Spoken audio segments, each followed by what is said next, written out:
You might remember that he was due to fly over when they got married. He didn't. The newspaper's been approached for comment. The Prime Minister's refused to deny outright that he had an affair with a businesswoman being investigated for receiving public funds when he was London Mayor. Boris Johnson denies any wrongdoing but wouldn't clarify their relationship to our political editor Beth Rigby. The issue about whether you misuse public money, that's why I'm Well, asking whether you were having a there was sexual relationship with her. there was no question of that at all. I think it's curious that the current Mayor of London is devoting quite so much time to pumping this stuff out. The Home Secretary's warned criminals, we are coming after you. Priti Patel's unveiled a number of measures aimed to crack down on crime, including allowing up to 60% of police officers to have tasers. A firefighter suffered life-changing injuries in an accident during a training exercise, while a second suffered minor injuries. It happened on Sunday near Buxton in Derbyshire. Tottenham and Manchester City have just got their Champions League group games underway. Spurs are hosting German giants Bayern Munich, while Pep Guardiola's team are at home to Croatian club Dinamo Zagreb. And Banksy's opened his own homeware store following a legal dispute with a greeting cards company. The graffiti artist claims he had no choice as a firm's been contesting the trademark he holds and wants to make fake merchandise. That's the latest. I'm Tanya Snuggs. Known originally as the Glaziers, this club are far from fragile. They've been building their nest in Selhurst Park. And the Eagles are ready to swoop in and bring out the claws this season. It's the Crystal Palace Fan Show on Love Sport.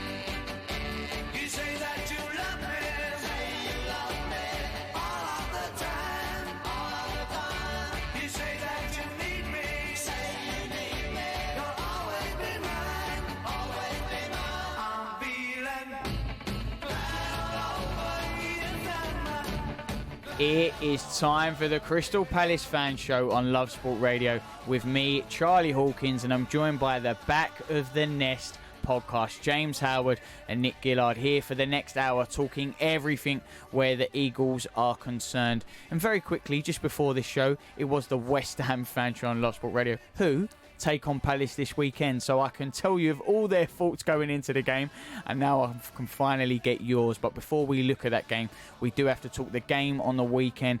Palace beating Norwich 2-0 at home, and as always, you can get involved in tonight's show. Tweet us at Love Sport Radio or call us 0208 70 20 558. It's your team, it's your voice, and we want to hear from you. Well, it was a brilliant win on the weekend, 2-0. Clean sheet, 3 points, 2 goals. Doesn't get much better than that in the Premier League. And something we've said on this show is Palace's away form's good, but we need to be better at home. And, well, we're starting to see this home form because it's 7 from 9. Could have easily been 9, you know, but it is 7. It's great going at the minute. James, how pleased are you with this run that Palace are going on at home? I'm really pleased. This is the improvement we all said we wanted to see from last season. There was a lot of doom and gloom at home. People were bored of it, fed up with it. We're unbeaten at home now. We've sometimes made hard work of getting points at home. But I felt, last weekend was a turning point. It was really good from the off. We had a number of very good chances in the first half, with Zaha and Ayew, and then obviously the penalty. And I think we controlled the game very, very well. Even, we were still hanging on a bit with 1-0, but I didn't feel as threatened in the last 10 minutes as we have done in the past. And it was good to get the second goal, believe you me. It calmed the nerves a bit. It certainly did. A few times it's bitten Palace on. It's great to have Nick back in the studio. Nick, I want to ask you, all right, this is a promoted side you beat on the weekend, but let's have it right. This is a promoted side that have been playing fantastic football and who beat City a couple of weeks ago. How impressed were you that Palace went and dispatched Norwich like they hadn't, beaten the champions just recently? Yeah, it was a lot easier than I thought it was going to be. I was very, very worried about the Norwich striker Pukki. Yeah. And I watched him a lot of the game, and I'd have him in our team any day of the week. The positions that bloke can get himself He in sort of the creates, box. he gets chances at half chances, don't he, Nick? Yeah. He can turn into something, he gets a sniff and he makes more of it, doesn't he? Yeah, and Wilf was doing a bit of that on Saturday, and that was the most pleasing thing for me. Was Wilf seems to be back on form, and I think I've said it to you before on the show. He's got no speculation around him at the moment, Wilf. James, the moment he gets any speculation, do you remember when he went to Man United the first time, well, the only time, and he was rubbish for a few weeks leading up to that with all the news and interest in the media around him. It happened again with the England call-up. He suddenly went downhill a little bit. And then when there was lots of talk in the transfer window, towards the end of the season, I didn't think it was that good. But suddenly, now that's out the way until January, I feel he's on his game and can focus a bit more. Well, let me ask you then, sorry James, because you mentioned till January. Do you reckon once the January transfer window comes back round, the speculation starts up again, it will only be before Christmas it will start up again, straight away this will affect Zaha's performance? It's only because it's now that, you know, it's free out of his mind. Until that comes up again, Nick, you'll be worried. I think so. I think it's been a bit of a chink in his armour. You know, it's happened 2 or 3 times before. You know, he might have learnt from it. I think what helped was he did that podcast interview. And loads of stuff he said was taken out of context, printed in the national newspapers, and actually that might have helped as well, because you know they spun it completely differently to what he said. Did he get rid of his manager? His agent, I have heard that the agent has changed. Yes. Yeah. So and I agree. You know, he's now much more focused on his game. Whereas he does seem to get affected by lots of speculation. It's tough for players to keep out that outside noise, though, isn't it, James? You know, some players are better at doing it. Do you think Zaha maybe has a tendency to let that affect him too much and have a say in his performances? Because now we see, you know, I don't want to say like players of 10, 15 years ago, but a lot of players now, they have entourages, don't they? There's the manager, there's the nutritionist. They have bigger teams than before. Well, I've never been a professional football player, so I don't know exactly what it's like. But I know from my perspective, if you're at work and you're you know, maybe offered an opportunity to work elsewhere, or you see a couple of opportunities that are better, it does take your mind off what you're doing. And you know, maybe you don't concentrate as much, and where you're spending more time looking elsewhere than sort of concentrating on what you're actually supposed to be doing and what you're paid to do. And I just think that that's probably a similar situation that he's in, that he's, you know, I had you down as the consummate professional, James. You've really revealed something here. You let it slide when you're off. I'll be honest, I think we're both quite disappointed with that statement, aren't we, Nick? Very surprised in you, James Howard. Well, I'd probably be one of those, what do they call them when they're on loan around the country for a number of years? Journeyman. Yeah, I'd probably be one of those. Cartles. I'm definitely one of those. Nothing wrong with a journeyman. You're doing a job. You're providing a service, James. Going back to the game, there was a bit of consternation when the team lineup came out, and we had 2 defensive midfielders, and we was all moaning about it on social media and in the back of the nest chat groups. But actually, it was inspired, and Hodgson keeps defying our expectations of failure, doesn't he? Especially the way Kuwati was playing, because I haven't seen a heat map for where he was, but he was swapping positions with quite a few other players. He didn't have his best game; he lost the ball quite a lot. But it was good to see him show a lot of intent. Yeah, there was a lot of positivity around the whole team, really, and you know, it wasn't just sort of sitting back. There was a lot of swapping different positions, and I think this is what we've had to do the last few games. We've got to explore and try different ways to get to break open a defence, and we certainly had a few opportunities at the weekend, and fortunately we did take a couple of chances. But it's definitely a positive. I mean, what we really want to see is, we don't want this sort of yo-yo where one week we're playing really well, score a couple of goals, and then next week we lose 4-0. So that's what I'll be looking for going forward. Nick, you just mentioned there, you said the managers defied us. You know, we're expecting failure, then he defies us. Why are the fans always expecting failure? Why can we just never let Roy go on this run and see what happens? Why? It's almost like, not you want him to fail, but because it's there, you're expecting it in your mind. It's almost a very difficult challenge he faces. I think a lot of it is because of the poor form at home last season. It's what the majority of supporters have seen. They've seen poor performances, and it kind of sticks. So that, you know, when we do perform well at home, it's not surprising, but we're coming round, I think. We're coming round indeed. It is the home form has been good. It's 7 out of 9. Very good of late. You are away this weekend. We'll be previewing that game. We've been joined in the studio by DR Kernaz. DR, always a pleasure to see you. Let's talk about some of the incidents from the game then. First one, it obviously was a penalty put away. Technical, especially. I mean, I don't expect anything less from the main man himself. But was it a penalty? Because as I was watching, Jeff Stelling in Sky in the Sky studio said this was no way a penalty. He'll be surprised if it was given. It was given. DR, what did you make of the penalty incident? I was on the other side of the stadium, but for me, it was a clear penalty, even from there.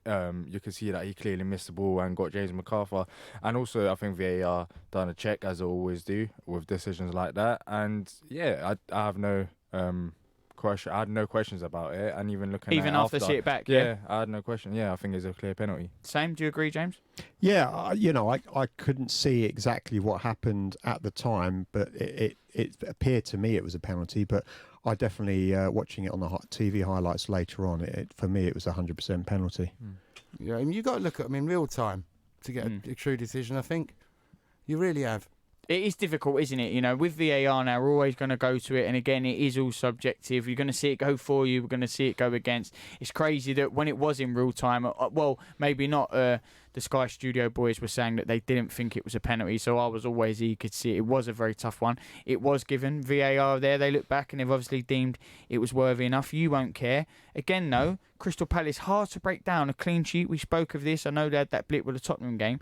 But scoring goals, keeping a clean sheet, it's got to be that everything is trending on the up, isn't it, DR? Yeah, I think you have to give credit to Roy Hodgson, and we've criticised him a lot, but I think the players that we've got in defence plus the manager is a great combination, because we've actually got quality players there in terms of Gary Cahill, even Martin Kelly, Sacco. I know he didn't play, but we've got some solid back line, and Roy Hodgson has set them up very well.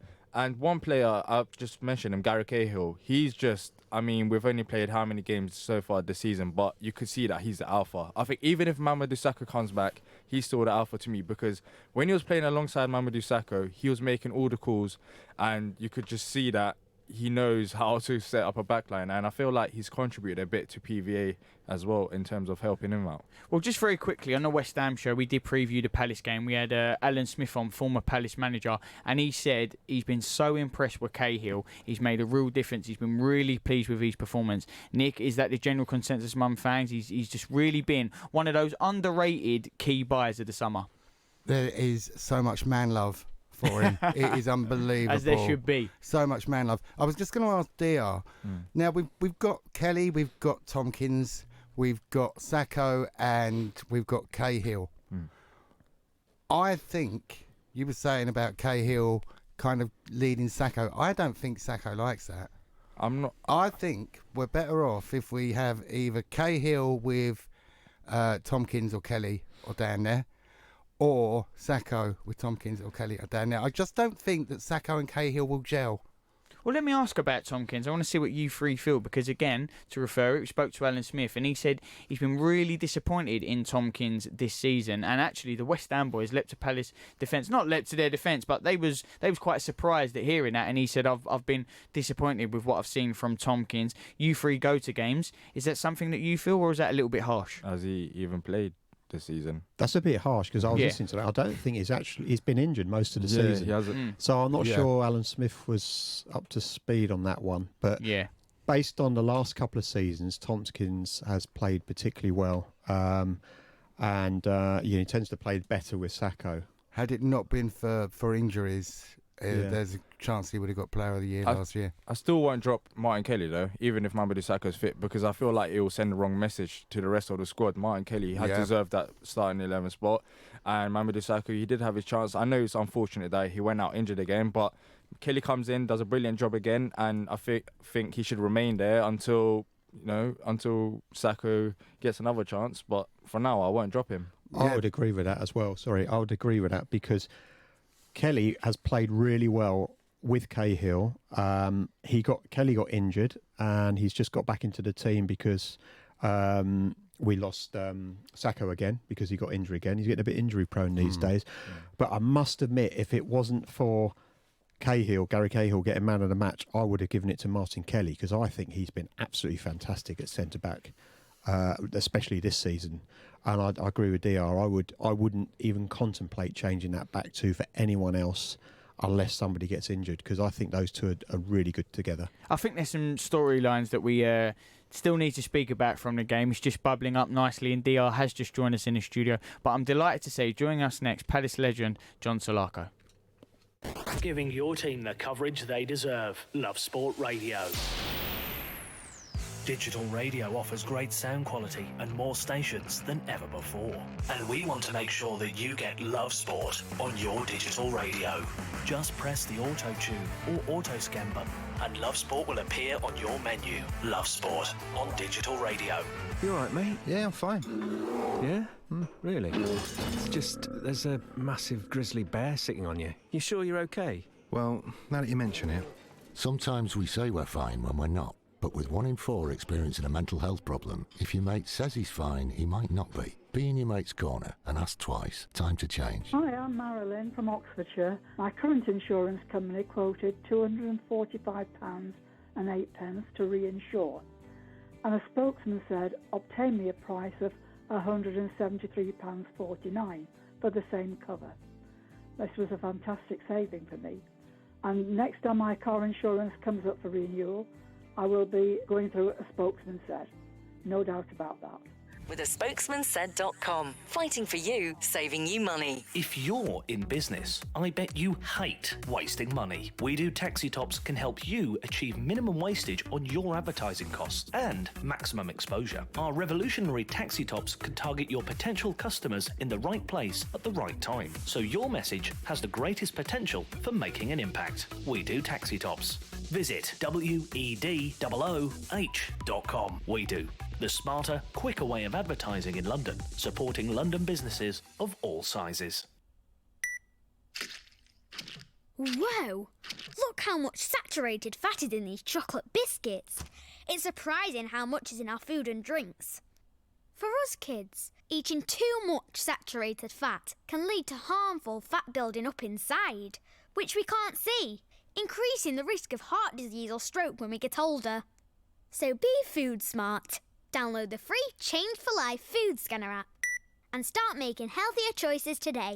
Love Sport. You are listening to the Crystal Palace Fan Show on Love Sport Radio with me, Charlie Hawkins, and I'm joined by the Back of the Nest podcast, DR Kernaz, James Howard and Nick Gillard. And just very quickly, there are a lot of scores going on tonight because it is the Champions League, it is the Championship. Very quickly, Tottenham went 1-0 up, but Bayern Munich have pulled back. It is 1-1 in that Champions League game. Tottenham drew that first game 2-2 with Olympiacos, so they need a result here and they're at home, but Bayern Munich have pulled level. Juventus have taken the lead. Fulham have the only goal in the Championships games. They are beating Reading, but we don't care about the Champions League or the Championship because we're talking Crystal Palace and everything where the Eagles are concerned. And we want you to get involved. So call us 0208 70 20 558 or tweet us at Love Sport Radio. Let's keep talking a little bit about that game because there were a few storylines. It was bubbling away. I just want to say, though, this 6-game unbeaten Premier League home run that Palace are on, it is their longest since 1993. Did you know that? And if you did, how do you feel about it, James? I didn't really think about it until somebody told me today. I don't think we've been that convincing, if you know what I mean. Yeah. It's. I'm just pleasantly surprised that we are unbeaten for such a long time. Long may it continue. But obviously, we're moving in the right direction, especially from last season. Yeah, the difference is the goals, though, isn't it? I mean, the Norwich striker, again, they said on the commentary that he scored twice as many goals as Palace. And hopefully the goals will come. Talking of which, interested in the second half, Benteke wasn't brought on when the striker was taken off. He was taken off. He brought Meyer on, and it was a masterstroke because it was Meyer who tucked the ball into the space where he knew Will would be hanging about. He didn't even have to look. And then Will did his magic before getting the ball across to our other super sub, Andros Townsend. So it's good that we've got such a strong bench. I mean, if you brought on Benteke after what happened last week, not even last week, his form in general, and not even put Camarasa in the squad, I think it would have been so harsh on like the other players. Not even Camarasa, just the bench in total. I feel like Benteke, I said it last week, I don't see him returning back to the form he had in Aston Villa. Even he said he could get straight into the Liverpool front line, didn't he, or something? Was that true? I feel like that he was misquoted there. I'm not too sure I if hope he's... so. Yeah. Well, if he did say that, then I think he needs to get checked up one way or another. But I just... With that substitution, I'll be honest, when it did happen in the 90th, I think it was basically the 90th minute, I was a bit looking at Roy saying, what's going on here? Because you rather put in a defensive player than an attacking player. But credit to Roy, it worked out well. We didn't concede a last-minute goal, so yeah. Just very quickly, because it is ridiculously early in the season. It is only 7 games played. But you look at it, 11 points from 7, 1 point off fourth. Arsenal in the top 4. There's 4 or 5 teams who are on 11 points, Tottenham, Chelsea. And it feels a little bit strange because looking at that, I know it's just the league table. You'd go, that's very pleasing for Palace. That longest unbeaten home run since 1993. I think it's the most clean sheets at home in the Premier League. And it was only a few weeks ago we was worried about the performances, where the goals would come from. Is Roy the man to take him to the next level? #Roy out. And now we're looking at this.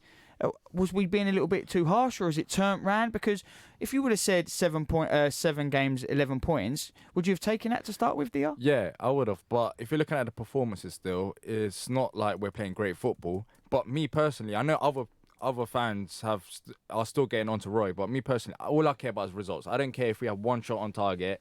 If we get the 3 points, then that's all that matters. And last season, we had lots of games at home where we would take lots and lots of shots and not score. There's no fun of doing that. I'd rather take 3 shots and one of them go in rather than take 15 shots and none of them go in. So yeah, I'm happy with the results at home so far this season, and I think performances still could improve though. Well, before I get James and Nick to reply, I'm delighted to say joining us on the line now, John Solarco. John, thank you so much for giving us a little bit of your time this evening. It was a brilliant victory on the weekend, and Palace, they're doing well. 7 games, 11 points, 1 off the top 4, John. How pleased should they be? Oh, absolutely delighted. It's it's been a fantastic start. It's always good to get off up and running. I haven't scored the goals and the performances haven't quite been there, but the results have gone our way. So absolutely delighted. Threw away 2 points against Wolves, arguably.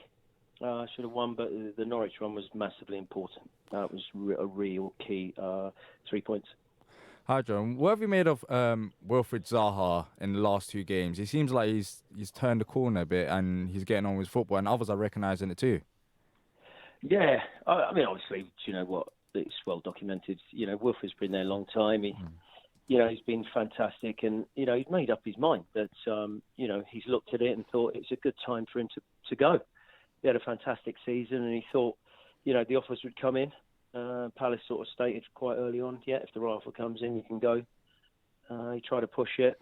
I know his agents and his brothers really tried to get him off to Arsenal. At Chelsea probably would have suited. I didn't think he was ever going to go up north to Everton, but the right offer didn't come along, and he would have, for want of a better word, he would have been sulking a little bit, and he would have been a little bit, his pride would have been hurt, and he would have felt bad. But look, they kept saying to him, look, get your head down. Just do it properly. He's a great lad.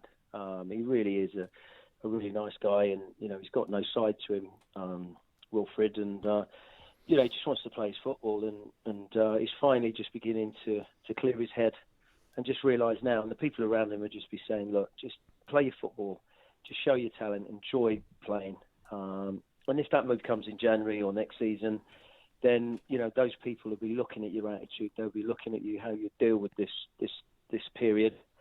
And it's important because he's still got a lot left in him, and certainly there's another year at Palace. That's no bad thing. Hi, John. Nick here. Roy's had a bit of a selection headache. We were talking earlier about how strong his bench is. Andros came off the bench and scored. Do you think that should give him a starting place next game? Yeah, do you know what? Andros is a great lad, and I know they're looking for a bit more solidity, really. It's usually Andros Wilfried, but Schlupp has come in and done really well and earned his place. And what you want to see from players like that is when they do get their opportunity to take it, like Andros did. And sometimes they do need to come out and have a look at it. It's frustrating, but what you've got to do is go to training, have the right attitude, and say, right, okay, when I get on and when I get a chance to play, I'm gonna do my bit, and I'm gonna show what I'm made of and earn that shirt for the next game. And that's what you want as a manager, is that competition. And that really does go so far if you've got competition for places and people are looking over their shoulders and know they have to play well to stay in the side. So, that's a major plus for Roy. Hello, John. It's James here. I was just wondering if you think that Roy's now lost all patience in Benteke, because we were all commenting it's the first time he hasn't come on the pitch from the bench. And in fact, myself and I think DR last week were saying that, we would rather bring on the likes of Maya, Townsend or even Camarasa, because you probably get more out of them than you will Benteke. But finally, we got what we wanted, and he kept the bench warm, and someone else came on, and we got the second goal. Hey, listen, I feel bad. Keep hammering Christian. He's just had an absolute shocker. It's just not worked for him. I don't know. He might have tried, and I don't know whether he's carried injuries and stuff. But when he comes on, it just looks so bad. It looks so disjointed. He's had chances. I mean, he nearly missed that pen when they gifted him the penalty at the last season. It made me laugh, and it's embarrassing. And the amount of money he's getting paid and the amount of money he costs, for the return we've got is pretty poor. And you're absolutely right. And I do hope Roy has lost all patience. I mean, I heard some reports that he was going to sign a new contract, and I was like, you've got to be kidding me. You have absolutely got. If you're offering 20 grand a week, it ain't worth it. Isn't that though? 120 grand a week. It's like, are you taking the absolute mick? Apparently, he can walk into any Liverpool side as well. He can. That's what we've seen. We've been reading about in the papers. I think I think the contract is to time, isn't it? Just because otherwise he can just walk away on a free. But some people are saying, well, we should just cut our losses. Well, do you know what? I absolutely, completely just think no one's going to take him. No one's going to take him. But no one's going to come and pay any money for him. The only thing you've got to do is say, look, we've had, he's been here for 5 years. He's taken his money. Just, you can't throw good money after bad. Sign him again, because when you have a situation like that, when someone's so out of sorts and so out of confidence, it affects the rest of the squad.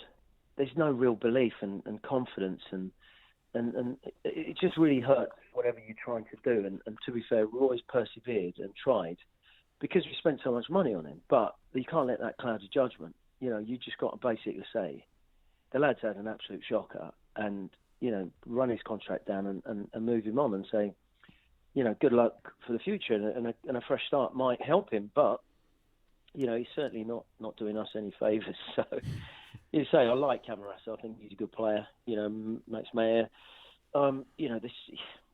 It'll give Jordan. I don't know what Connor Wickham's doing or how he's getting on, but again, he's another one that's just on his day. He's a talent. He could produce, but just struggled with injuries. And do you sign him again on another 70, 80 grand a week contract, or what can you have? There must, there's so many quality players out there who are hungry and desperate to play, who can come and do a job for that value and really add to the squad.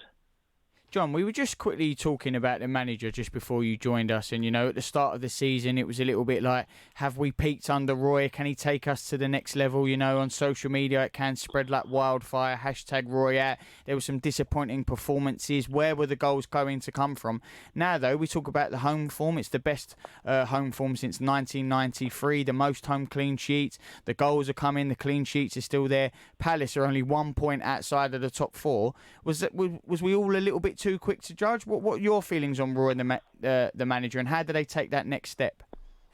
Roy's done an incredible job without any shadow of a doubt. He's been magnificent. He's a breath of fresh air. And it really he's got a pragmatic, disciplined, organised, well-drilled side, and he's getting the best out of them. And the lads, they play to a style that suits the players. They're hard to beat. It's not great to watch at times, and that's the fans often want to see better football, especially at home. But he can't open up in this division, and staying in the Premier League, I think, is just the most that the Palace can wish for at the moment. To go forward, we need to spend money. We need to bring players through. Unfortunately, you've got to sell like you're going to end up selling your Bissakas, but you can't. That is where Palace wants to be. Is producing a Nathaniel Klein, a Bissaka, or a Moses, a Zaha, and selling one of those every other year, and bringing in 100 million, and then bringing in a few more, and then adding a bit of quality as you go along. And I really don't know how we progress to the next level, or do any more than what Roy's doing without a massive, investment in the side. I'd say, Roy's doing a tremendous job until we pinpoint or, identify someone that, we think can take Palace a little bit further and give it, fresh impetus. At some stage it will happen. Roy's no spring chicken. I mean, he's the oldest manager in football, as far as I know. I think he's sort of 73, isn't he, Roy? But he's still got a lot of life in him. He seems to have a lot of spirit, and as long as he wants to do it, for me, the next couple of years, I think we should stick with him. Well, John, it's a pleasure for you to join us tonight. We really appreciate you giving us a little bit of your time. Just very, very quickly, what is your West Ham prediction for the weekend? I've gone for a draw. I think it's going to be a cheeky little 1-1, 2-2, which I'll take all day long, because they're playing well, West Ham, and they're a fantastic side, especially at the London Stadium. So I definitely would take a draw there. Take a point, 1-1 it is. John, a real pleasure to speak to you, though. Hopefully we'll speak to you at a later date in the season. John Solako there, Palace legend. Really good to hear from him, what he had to say about the manager. Well, next we'll be talking to James and Nick, because I want to give them a chance to reply to that question I put to DR about the manager. This is Love Sport. You all right, mate? Yeah, I'm fine. Yeah? Really? It's just, there's a massive grizzly bear sitting on you. You sure you're okay? Well, now that you mention it. Sometimes we say we're fine when we're not, but with 1 in 4 experiencing a mental health problem, if your mate says he's fine, he might not be. Be in your mate's corner and ask twice. Time to change. Hello, my name's Paula. I'm from the Shropshire area and I'm a business development manager. I use a spokesman said for my car insurance, where I've saved over £500, and also on travel insurance as well. So in total, me and my family have saved about £600. I would definitely use it again, and I would definitely recommend it. With a spokesmansaid.com. Fighting for you, saving you money. If you're in business, I bet you hate wasting money. We Do Taxi Tops can help you achieve minimum wastage on your advertising costs and maximum exposure. Our revolutionary taxi tops can target your potential customers in the right place at the right time, so your message has the greatest potential for making an impact. We Do Taxi Tops. Visit WEDOOH.com. We Do. The smarter, quicker way of advertising in London, supporting London businesses of all sizes. There are many things a mother can pass on to her baby. Her smile, her eye colour, and her immunity to whooping cough. Whooping cough is a very dangerous illness for young babies, and at the moment it's spreading fast. A simple vaccination during your pregnancy can help to protect your baby in their first weeks. Please speak to your GP, nurse, or healthcare professional and pass on your immunity. Love Sport Breakfast with Richard Lee and Patrick Christys. This is my analogy I like to give for those who play blackjack. And again, we don't recommend you play blackjack on this show, and if you do gamble responsibly. But if you play blackjack, of course, you roll the dice, you get your cards. It's game of 21. Basically, you don't roll your dice. Sorry, you get the cards. Take rolls of the dice. I'm mixing up two games. You get your cards. Anyway, it's a game. You put the magic beans under the cup and you just whiz it around. Yeah, we all know. We know the game. You flick the switch, the metal ball rolls down, and traps the mouse. And then, then you see if you bluff the other person. But no. And if the mechanical donkey bucks off all the items that you put on it, then you've lost blackjack. And that is triple word score. And that is Hungry Hippos. Weekdays from 6 a.m. This is Love Sport. You are listening to the Crystal Palace Fan Show on Love Sport Radio with me, Charlie Hawkins, and I'm joined by the Back of the Nest podcast. Nick Gillard, James Howard and DR Kernaz. Delighted to hear from John Solako there. His thoughts, what's happening with the Eagles where they are concerned, and the game on the weekend, which is West Ham. before we take a look at that game and we get the opposition preview, let's carry on that chat about the manager, because I did ask DR the question of, at the start of the season, has Roy taken us to a level, this is it, we've peaked, we can't go much further, where are the goals coming from, disappointing performances. Now the Eagles find themselves 1 point outside the top 4. Yes, it is only 7 games in, but the teams are up there. Arsenal, Tottenham, Chelsea, Palace are right there. Their best home form since 1993. The most home clean sheets currently in the Premier League. Things are looking rosy. James, have you changed the stance of the manager? Were we a bit harsh at the beginning? I think we were sort of a bit, unsure of ourselves at the beginning. We didn't get the striker in that we wanted, and we renewed a couple of contracts, and I'm including Ayew in that one. And we were sort of thinking, if we base on how well the strikers did last season, it doesn't look particularly positive this season. But let me tell you, the difference is, Roy's got something out of Ayew. He's a completely different player this season. He's already scored a couple of goals, looks really confident. I can expect him to get more goals going forward. Zaha's been gradually getting back to fitness. He's really played well at the weekend. He's completely 100% fit now. As we said earlier, he's focused on the game. He's not focused on looking for playing for somebody else. Well, not at the moment anyway. And I think the key here is Benteke. I think Roy's finally realised that Benteke just isn't cutting it. And he's bringing on, instead of Benteke, he's bringing on the likes of Townsend, Camarasa and Max Meyer, and they will contribute more than Benteke, and hopefully they will chip in with a few goals. So I'm really positive about it. You've got to bring in players like Meyer as well, because it's his second season. If we don't play him enough, he's going to want to go elsewhere to get some game time. We were talking about youth players in the break, the thing with Roy, how they're not maybe getting their chances. Arsenal, they have youth players coming through.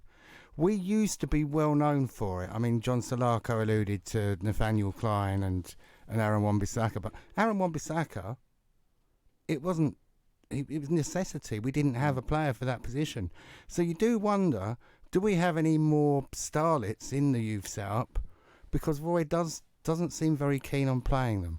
Well, Dio, you feel really strongly about this. Is the door almost closed to the first team? And if it is, why? I think, look, with youth players, I've said it before, I wouldn't play them just for the sake of playing them. If they deserve their chances, then yes. But if you're looking at our departures this summer, who went out on loan from the under-23s? Like, who did? Nia Kirby shouldn't be at the club, like, for the under-23s. He should be out on loan, get more experience. But the fact that no one's really talked about this. Like, we've got so many players in under-23s, and it's like a domino effect. Under-23 players, if they're not going out on loan, then the under-18s can't get promoted. Then under-6, I feel like, it's one area that we need to really focus on, especially in January and next summer, because it seems like we try to focus on getting first-team players, and we just completely forgot about the youth. And they may not be good enough for our first team, but they should still not be at the club. They should be out on loan getting experience. Yeah, and going back to pre-Premier League days, wasn't it a joy watching players like Scannell come through, watching Klein come through? With the tagline was South London proud, or born in South London, and the billboards around the ground had local homegrown players that were cutting their teeth. I was surprised though when Sean Scannell scored against me in FIFA last night. That did bring a smile to my face. Just to reply to that, it's a lot easier to bring through youth players when you're in the Championship for obvious reasons. Yeah. I think it's not just Crystal Palace, it's all the Premier League teams. You very rarely see a youth team player come through and make it into the first team, that quickly. Look at Chelsea, amount of players that they've loaned out. And still continue to. They're getting praised for youth this year. Let's not forget that is through necessity. That is through choice, not by them going out and going, oh, this is the way we want to play. They're on a transfer ban. They have to play these kids. They're in a position to do that this year. They are, but arguably Tammy Abraham should have been in that team before. And even this season, Tammy Abraham, they really did. The pundits were saying, oh, he's not really good enough. But I saw him play at Bristol City a couple of times, and I thought he's quality. quality. I'd love Crystal Palace to bought him. But this is the point that Nick's making, because you're saying, he should have been in that team. Yet he wasn't. Now they are playing him. And Nick, you've asked the question, how many more starlets do Palace have? Because they're not getting this chance. Chelsea finally gave that chance to Tammy, but I know it's $1 million question. Would Abraham be starting for Chelsea now if they wasn't on a transfer ban? It's a very good question. Would Rooney and Michael Owen, wonder kids at their time, would they have got into the starting lineup in today's game where they'd have had the big clubs are buying established superstars rather than getting them through? We could be losing out on potential brilliance. We say that, but you'd think they'd have to see him. But there's also the big clubs like United is playing Greenwood. We talked about Chelsea, how they got youth side. It's not like the big clubs are just going and buying and spending on millions and millions on play.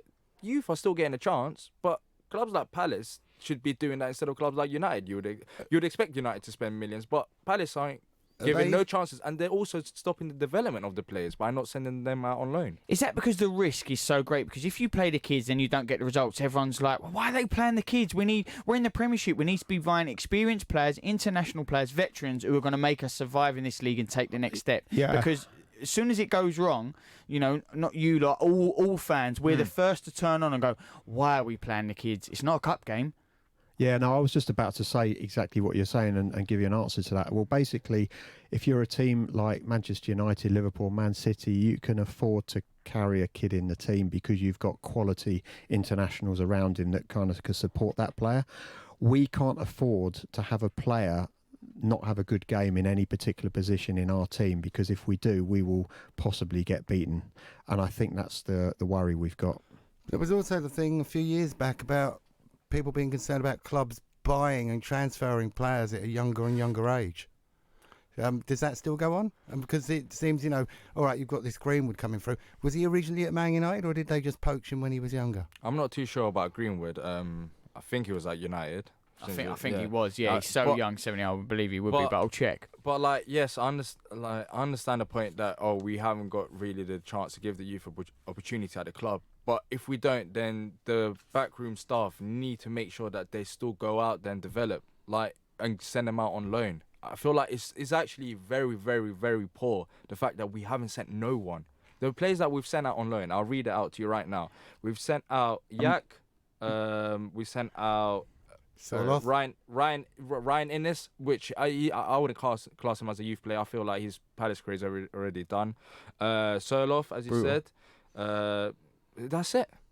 That's it. Well, the actual under-23 players? None. It's ridiculous. And just quickly, Greenwood's been at United since he was 6. Right, okay, fair enough. Maybe the wrong point, but there are others. I understand the point you're been making. from abroad. There was all the issue about, agents going out to Africa and getting players at a young age, and, how are they developed? What's happening with them? But, you could do a whole 2-hour documentary on it, couldn't you? Well, the Premier League does seem to be turning more youthful this year. United, Chelsea, obviously Arsenal, the league is getting younger all the time. When will Palace play a part in that? Call us, tweet us at Love Sport Radio, or call us on 0208 70 20 558 and have your say on what we're talking about. Next, though, it is the preview of the West Ham game, the London clash on the weekend, and we'll be talking to Baz, who is a West Ham fan. Giving your team a voice. Love Sport Radio. Follow at Love Sport Radio on Twitter for all the latest news, views, competitions, and the best bits from your favourite station. Love Sport, the station giving fans a voice. You all right, mate? Yeah, I'm fine. Yeah? Really? It's just there's a massive grizzly bear sitting on you. You sure you're okay? Well, now that you mention it. Sometimes we say we're fine when we're not. But with 1 in 4 experiencing a mental health problem, if your mate says he's fine, he might not be. Be in your mate's corner and ask twice. Time to change. If you're in business, I bet you hate wasting money. We Do Taxi Tops can help you achieve minimum wastage on your advertising costs and maximum exposure. Our revolutionary taxi tops can target your potential customers in the right place at the right time, so your message has the greatest potential for making an impact. We Do Taxi Tops. Visit WEDOOH.com. We Do. The smarter, quicker way of advertising in London, supporting London businesses of all sizes. Oh, it's okay. Let's face it, when your kids are ill, you'd do anything to help them feel better. But remember, Antibiotics aren't always needed. You might not realise it, but taking antibiotics when you don't need them puts you and your family at risk of a longer and more severe illness. Help keep your family well. Always take your doctor's advice on antibiotics. Search NHS antibiotics. All better. Before you set off on a long journey, remember to check your vehicle. Are your tyres correctly inflated? And are the treads deep enough? Have you got enough fuel? Is your oil level right? Checking your vehicle doesn't take long, but can prevent a breakdown or accident and save you money. So, before you set off on a long journey, check your tyres, fuel and oil. Highways England, connecting the country. Love sport. You are listening to the Crystal Palace Fan Show on Love Sport Radio with me, Charlie Hawkins, and I'm joined in the studio with the Back of the Nest podcast, Nick Gillard, James Howard and DR Kernaz. We've been talking everything about the Palace victory on the weekend against Norwich and all the storylines from that game, the fallout. How well are Crystal Palace doing? Because there is a certain tide in their favour this Premier League season, even if it is early days. Well, it is West Ham on the weekend, a tricky clash because West Ham unbeaten since that opening day defeat to Man City, and they are flying high in the Premier League themselves. It is an all-London Premier League clash. Both will fancy their chances in this one. Well, before we get the view of the boys in the studio, we want yours. You can tweet us at Love Sport Radio or call us on 0208 70 20 558, but we have to get the opposition preview, and this week it is coming from Baz Cox, who is a West Ham fan. Baz, really delighted you've joined us. Thank you for giving us a little bit of your time. A massive game on the weekend. What are your thoughts ahead of this one? No problem at all. Firstly, on the giving you a bit of time, mate. Thanks for having me on. My thoughts, it's a good game for us and a very winnable game. I'm a little bit worried with losing Fabianski, if I'm honest. That's a massive miss for us. No disrespect to the other keeper, but when you've got Fabianski behind your defence, you've got confidence. And from what we've seen of Roberto, it don't give you that confidence as a fan. But listen, we can't write him off, and no one would boo him, that's for sure. But we just got to hope he can... Boo him from the start. Get on his back straight away. Go on. No, you know you can't want do to. that.